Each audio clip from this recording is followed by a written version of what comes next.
ಈಗ ಗುಲ್ಜಾರ್ ದಾದಿಯವರ ದಿನವೂ ಸಹ ಬರ್ತಾ ಇದೆ.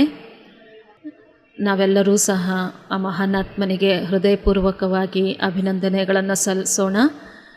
ಅವರು 50 ವರ್ಷಗಳಿಗಿಂತಲೂ ಹೆಚ್ಚು ಸರ್ವಶಕ್ತಿವಂತನನ್ನು ತಮ್ಮ ದೇಹದಲ್ಲಿ ಸಮಾವೇಶ ಮಾಡಿಸ್ಕೊಂಡು ನಮ್ಮೆಲ್ಲರಿಗೆ ಮಿಲನ ಮಾಡಿಸಿದ್ದಾರೆ.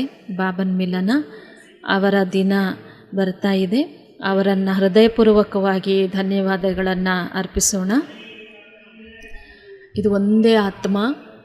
ಇವರು ವತನದಿಂದ ನಮ್ಮೆಲ್ಲರಿಗೂ ಪಾಲನೆ ಮಾಡ್ತಾ ಇದೆ ಆತ್ಮ. ಯಾವುದೇ ಸಮಸ್ಯೆ ನಿಮ್ಮ ಹತ್ರ ಇದ್ದರೆ ಸೂಕ್ಷ್ಮ ವತನದಲ್ಲಿ ಬಾಪ್ದಾದರವರ ಜೊತೆಗೆ ಗುಲ್ಜಾರ್ ದಾದಿ ಅವರನ್ನು ಇಮರ್ಜ್ ಮಾಡಿಕೊಂಡು ನಿಮ್ಮ ಸಮಸ್ಯೆಯನ್ನು ಹೇಳಿ ಅದಕ್ಕೆ ಪರಿಹಾರ ಸಿಗ್ತದೆ.